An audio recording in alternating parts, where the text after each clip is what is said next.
Мен Қыдырхан Ақнұр Батыр қызы И.Ф.Халипов атындағы номер 1 жалпы білім беретін орта мектептің бастауыш сынып мұғалімі. Бала жүрегі кішкентай күй сандық. Сол сандықтың кілтін тапсаң ғана ашылады. Мұғалімнің қолында әр кезде сол кілт тұру керек деп Мұхтар Шаханов атамыз айтқандай, әр баланың жүрегінен жол табу мұғалімнің ең басты міндеті.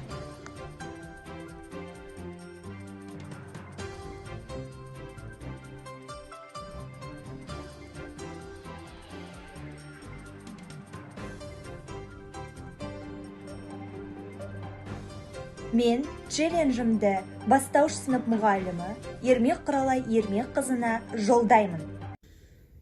Мен бастауыш сынып мұғалімі Қыдырхан Ақнұр Батыр қызынан челленджді қабылдап алдым.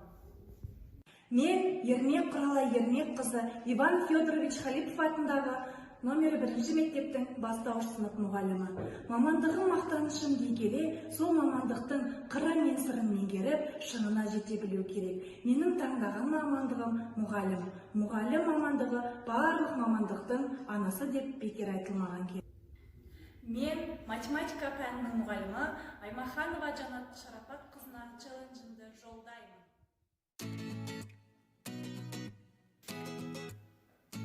Мен Аймаханова Жанат Шарапат қызы, бастауыш сынып мұғалімі Ермек Құралай Ермек қызынан челленджді қабыл алдым. Мен Аймаханова Жанат Шарапат қызы И.Ф.Халипов атындағы номер 1 жалпы білім беретін орта мектебінің математика пәні мұғалімі. Ұстаз болу жүректің батылдығы, ұстаз болу сезімнің ақындығы, ұстаз болу мінездің күн шуағы, азбай тұғын адамның алтындығы деп И.Ф.Халип жырлағандай, мен өз мамандығымды жақсы көремін. Шәкірттерін білім нәрімен сусындатып, жақсы тәрбие беру, оларды адамгершілік бақытта бағдар беру әрбір ұстаздың міндеті және парызы деп ойлаймын.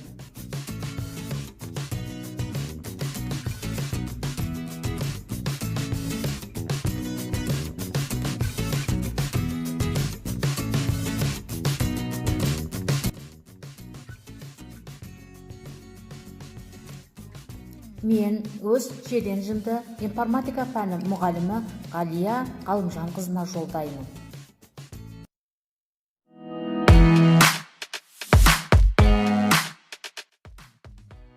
Мен челленджді математика пәні мұғалімі Аймаханова Жанат Шарапат қызынан қабыл алдым. Мен Ербосынова Ғалия Ғалымжан қызы И.Ф.Халип атындағы номер 1 орта мектептің информатика пәні мұғалімі. Ұстаздық жолымды осы мектепте бастадым. Ұлы ақын Абай Құнанбаев айтқандай, ақырын жүріп анықпас, еңбегі кетпес далаға, ұстаздық еткен жалықпас үйретуден балаға демекші, әрбір ұстаздың міндеті балаларды білім нәрімен сусындатып, саналы ұрпақты тәрбиелеу.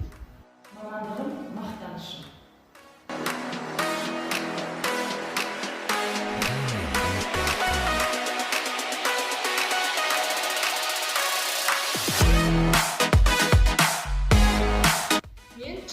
Қазақ тілі пәні мұғалімі Ақтау Жандос қызына жолдаймын.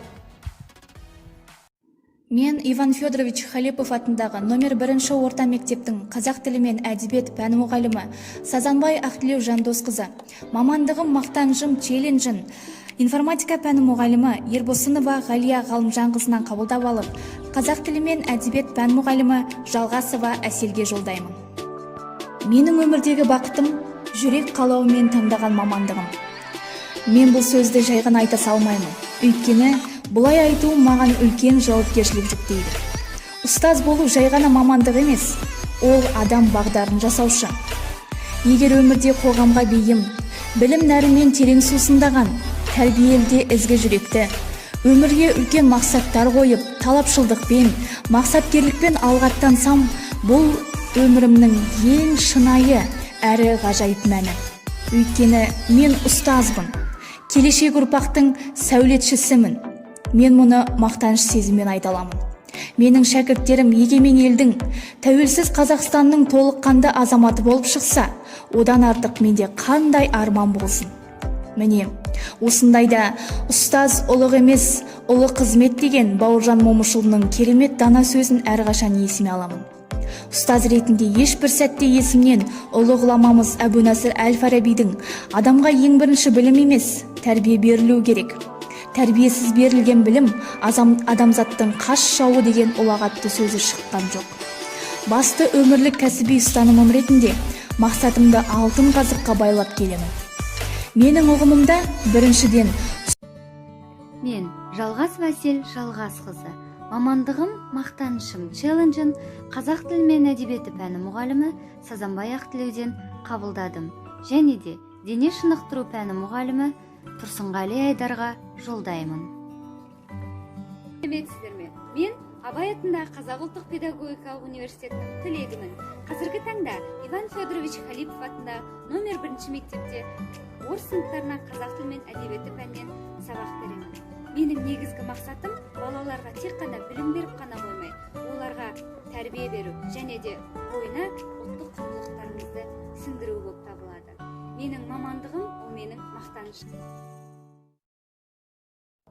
Мен Алматы облысы Талғар қаласында И.Ф.Халипов атындағы номер 1 жалпы білім беретін орта мектебінің дене шынықтыру пән мұғалімі Тұрсынғали Тұрсынғалиұлы, мамандығым мақтанышым атты челленджді қазақ тілі әдебиеті пән мұғалімі Әсет Жалғасқызынан қабыл алып, дене шынықтыру пән мұғалімі Жаркебаева Индира Тұрсынбекқызына жолдаймын. Жан-жақтылық ұстазға тән қасиет. Осы ұстанымды ұстана отырып, мен өз мамандығымды таңдадым.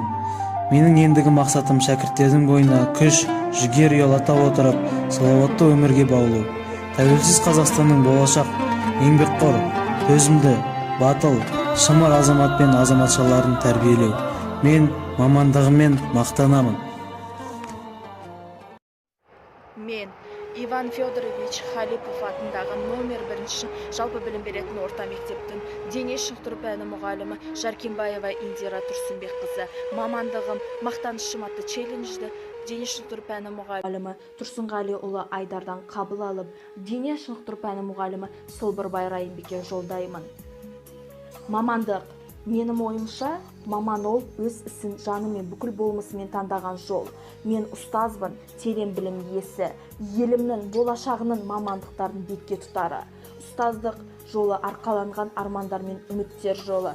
Ұстаздық қылған жалықпас, үйретуден балаға деп ұлы Абай ақынымыз айтқандай, алдына келген шәкірттің ерекше қасиет қабілетін аша білу, аса шеберлікпен көргендікті қажет ететіні рас. Мен Солбырбай Райымбек Сарнышұлы, Алматы облысы Талғар қаласы, И.Ф.Халипов атындағы нөмірі жалпы білім беретін орта мектебінің дене шынықтыру пәні мұғалімі, мамандығым мақтанышым атты челленджді дене шынықтыру пәні мұғалімі Жаркебаева Индира Тұрсынбекқызынан қабыл алып,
жүріп анықпас, еңбегің кетпес далаға. Ұстаздық еткен жалықпас, үйретуден балаға деп дана Абай атамыз айтпақшы, мен өз мамандығыммен Мен Қуанышбай Мәди, И.Ф.Халипов атындағы номері 1 жалпы білім беретін орта мектептің дене шынықтыру пән мұғалімі. Мен мамандығым мақтанышым атты челленджді Сылбырбай Райымбектен қабыл алдым. Мен Қуанышбай Мәди, өзімнің ең алғашқы ұстаздық жолымда И.Ф.Халипов атындағы номері 1 жалпы білім беретін орта мектепте дене шынықтыру пән мұғалімі ретінде бастадым. Менің педагогикалық ұстанымым еліміздің ертеңі бүгінгі жас ұрпақтың қолында, ал жас ұрпақтың тағдыры ұстаздардың қолында. Өмірлік ұстанымым өмірдің әр сәтінен сабақ алу, тәннің ләззаты саулығында, жанның ләззаты білімде. Тәртіпке бас иген құл болмайды. Менің өмірлік мақсатым күші, қуаты мықты, жаны, тәні сау, елімізді қорғауға әзір, шығармашылық жұмыстарға құштар, жан жақты азамат, яғни азаматша тәрбиелеу, оқушылардың пәнге деген қызығушылығын арттыру, дене жаттығулары арқылы оқушының денсаулығын сақтау, дене қасиетін сақтау. Ал енді назар қойып тыңдағандарыңызға рахмет.